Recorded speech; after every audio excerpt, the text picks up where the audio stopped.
Good morning, students. Let's start with the new chapter, that is body movements. You all know, children, that we move our body parts and we can move it in various directions. Not only human beings and animals, but plants also show various movement. Even though the plants, they are stationary or they remain fixed in one place, but still the plants show some kind of movement. And these movements can be towards the light, like sunflower, they move towards the light. It can be, the movement can be towards the soil and water, like the roots. It grows into the soil. Then closing and opening of flowers. Then you all must have seen the mimosa plant, the touch me not plant. The leaves of touch me not plant, it closes when you touch the leaves. So you see, children, that plants also show movement, but their movement are in response to some external source. It can be sunlight, water, or the touch. And even animals, they can move from one place to another place. And the movement of animals from one place to another place in search of food, shelter, etc. is called as locomotion. Now, when we talk about body movements, how is it possible that we can move the various parts of our body? It is possible because in our body there are different kinds of joints, different kinds of bones and cartilages. So, we'll start with the joints first. You all must have seen your hands and legs moving. Have you ever noticed, children, that why we can move some of the body parts in all direction, whereas some body parts only in one direction? You can very easily touch your shoulder with the fingers, but can you touch your shoulder with the elbows? No, you won't be able to do it. Why is it so? The reason is that because there is only one long bone between the shoulder and the elbow. There is one bone between the shoulder and the elbow, whereas there are more bones between the shoulders and the fingers. So the place where two or more bones connect, that place is called as a joint.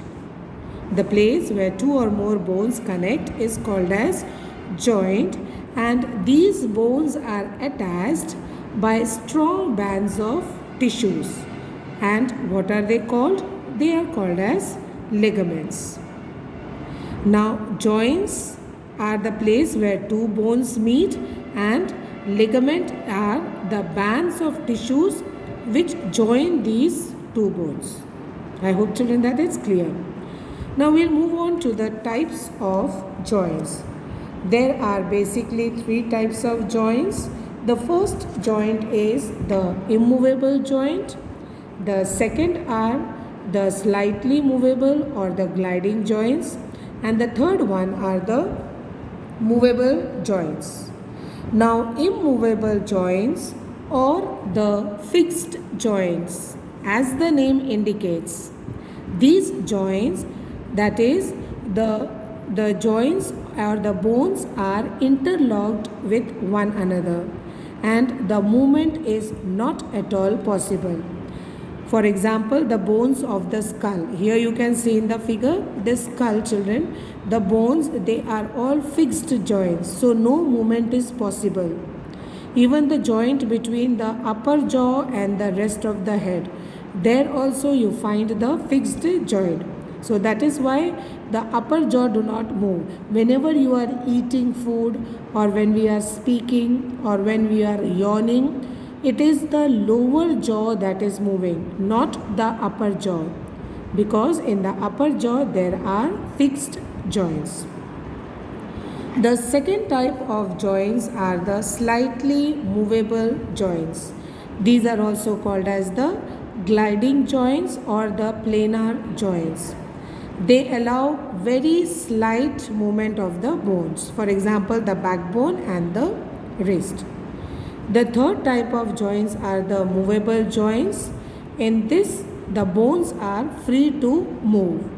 And why are they free to move? Because they contain a fluid, or you can say a liquid, which allows them for the smooth movement. And this fluid is called as the synovial fluid. So that is why these joints are also called as the synovial joints. Why are movable joints called synovial joints? Because these joints contain synovial fluid between the joints for the free movement. Movable joints are again classified into three types, that is the pivotal joint, which are found in the neck. In a pivotal joint, there is a cylindrical bone which rotates in a ring. So that is why it can twist from one side to the another side.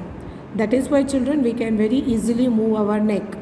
We can move our neck in all the direction, whether it is from right to left or left to right, or we can also bend it forward and backward. In a ball and socket joint, there is a round head of one bone which fits into the cavity like structure. So full rotation is possible, like the shoulder and the hip joints. We can move our shoulder, children. You all play cricket. When we play cricket, you do bowling. You can rotate your arm in 360 degree. Why is it so? You can rotate your shoulder because you have a ball and a socket joint. So that is the reason that you can rotate your elbow in 360 degree. The third kind of joint are the hinge joints. Hinge joints allow movement in only one direction. They work like the hinges on the doors and the windows. You must have seen the doors and windows. You can close the door in one direction only, even the windows also. The movement is possible in one direction. So the example is knee joint and the elbow joint. The elbow joint and the knee joint can be moved only in one direction. So that is why they are called as hinge joint. So I hope children that this much is clear to all of you. The rest will continue in the next video. Thank you.